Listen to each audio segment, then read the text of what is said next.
রয়েছে সেগুলো ঠিক করতে হবে, নাহলে মানুষ যন্ত্রণার মধ্যে রয়েছে। একটু সবাই মিলে আশীর্বাদ করবেন, এটাই বলার। ঠিক আছে, মানে 14বার জন্য আমাদের অনেক শুভেচ্ছা থাকলো, আন্তরিক শুভেচ্ছা। মোএনটি পাস করা আছে।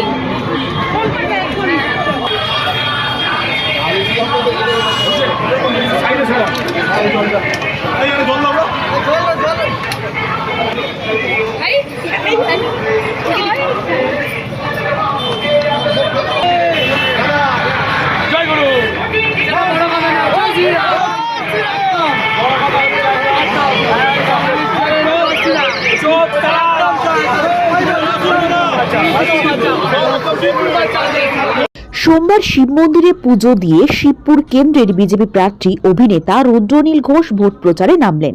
শিবপুর বিধানসভার সুরকিমিল এলাকা থেকে শিয়ালডাঙ্গা পর্যন্ত জনসংযোগ কর্মসূচিতে মানুষের মাঝে অভিনেতা রুদ্রনীল ঘোষ। ঘরের ছেলে অভিনেতাকে কাছে পেয়ে সেলফি তুললেন অনুরাগীরা। প্রচারের মাঝেই হাওড়া পুরসভার অনুন্নয়ন এবং শিবপুরে মানুষের পানীয় জল থেকে শুরু করে জমে থাকা জল, রাস্তাঘাটের হতশ্রী অবস্থা নিয়ে ক্ষোভ উগরে দিলেন বিজেপি প্রার্থী রুদ্রনীল ঘোষের কাছে। প্রত্যেকটা অলিগলিতে ঢুকলেই আমরা সবাই জানি যে হাওড়ায় গলির সংখ্যা বেশি, অনেক পুরনো শহর, মানুষের বসতি রয়েছে, আর প্রত্যেক গলির মধ্যে রোজগারের প্রাণভোমরাটা রয়েছে। ছোট ছোট প্রত্যেকটি গুরুত্বপূর্ণ কল কারখানা এখানে গলির মধ্যে রয়েছে। এবার যদি সেই রাস্তাগুলো এত আনপ্ল্যান্ড ওয়েতে তৈরি হয়, সেই রাস্তাগুলো এত সংকীর্ণ থাকে, খারাপ থাকে এবং জল নিকাশি বন্দোবস্ত না থাকে, ড্রেন যদি উপচে যায় আর সেই ড্রেনের নোংরা জল প্রতি মুহূর্তে যদি মানুষের বাড়িতে, রান্নাঘরে, বেডরুমে ঢুকে যায়, মানুষ থাকবেন কি করে? হাওড়ায় শিবপুরের 10টা ওয়ার্ডের মানুষের জীবনে ঠিক একই দুর্গতি।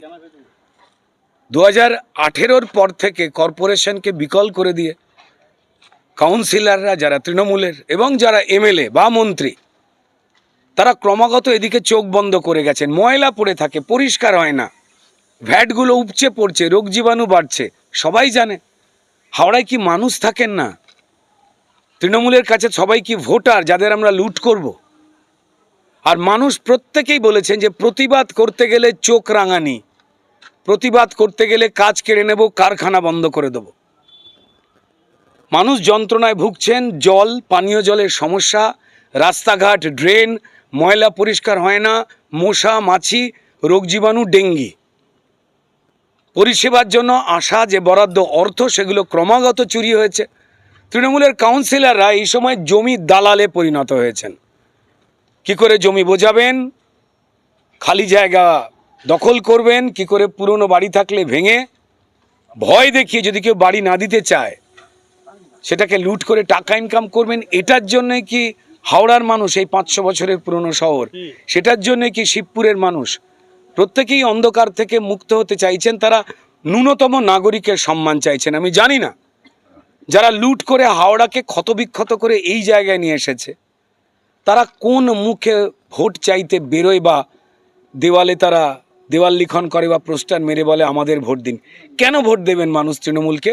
মানুষ সেই কথা বলছেন, আরও নরক যন্ত্রণায় পৌঁছবার জন্য তৃণমূলকে মেপে নিয়েছেন মানুষ। তারা জানেন তৃণমূল মানেই শুধু পশ্চিমবঙ্গের ম্যাপ যতটুকু রয়েছে ততটুকুতেই অন্ধকার। হাওড়াতে তৃণমূল মানে অন্ধকার, শিবপুরে তৃণমূল মানে ঘন অন্ধকার। এখান থেকে মুক্ত হতে চাইছেন সব মানুষ।